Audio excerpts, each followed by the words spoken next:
Beijing, Seoul, China has dispatched a team to North Korea including medical experts to advise on North Korean leader Kim Jong Un, according to three people familiar with the situation. North Korean leader Kim Jong Un speaks as he takes part in a meeting of the Political Bureau of the Central Committee of the Workers' Party of Korea (WPK). The trip by the Chinese doctors and officials comes amid conflicting reports about the health of the North Korean leader. Reuters was unable to immediately determine what the trip by the Chinese team signaled in terms of Kim's health. A delegation led by a senior member of the Chinese Communist Party's International Liaison Department left Beijing for North Korea on Thursday, two of the people said.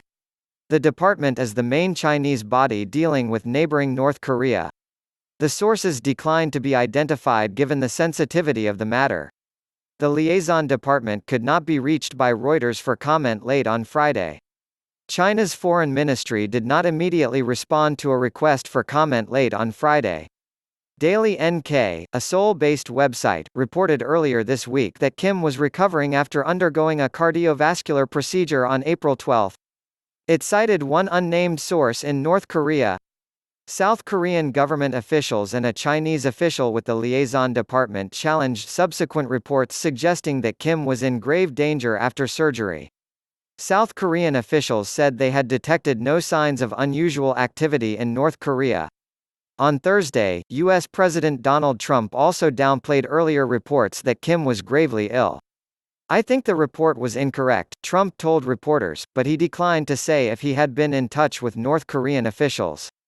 On Friday, a South Korean source told Reuters their intelligence was that Kim was alive and would likely make an appearance soon.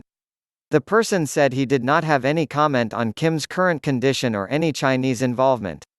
An official familiar with U.S. intelligence said that Kim was known to have health problems but they had no reason to conclude he was seriously ill or unable eventually to reappear in public. A U.S. State Department spokeswoman had no comment. U.S. Secretary of State, Mike Pompeo, when asked about Kim's health on Fox News after Trump spoke said, "I don't have anything I can share with you tonight, but the American people should know we're watching the situation very keenly. North Korea is one of the world's most isolated and secretive countries, and the health of its leaders is treated as a matter of state security." Reuters has not been able to independently confirm any details on Kim's whereabouts or condition. North Korea's state media last reported on Kim's whereabouts when he presided over a meeting on April 11. State media did not report that he was in attendance at an event to mark the birthday of his grandfather, Kim Il-sung, on April 15, an important anniversary in North Korea.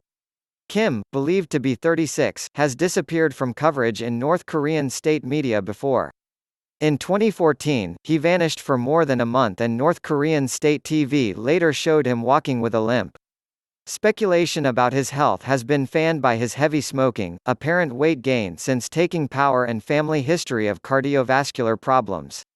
When Kim Jong Un's father, Kim Jong-il, suffered a stroke in 2008, South Korean media reported at the time that Chinese doctors were involved in his treatment along with French physicians. Last year, Chinese President Xi Jinping made the first state visit in 14 years by a Chinese leader to North Korea, an impoverished state that depends on Beijing for economic and diplomatic support. China is North Korea's chief ally and the economic lifeline for a country hard hit by UN sanctions, and has a keen interest in the stability of the country with which it shares a long, porous border. Kim is a third-generation hereditary leader who came to power after his father Kim Jong-il died in 2011 from a heart attack. He has visited China 4 times since 2018. Trump held unprecedented summits with Kim in 2018 and 2019 as part of a bid to persuade him to give up North Korea's nuclear arsenal.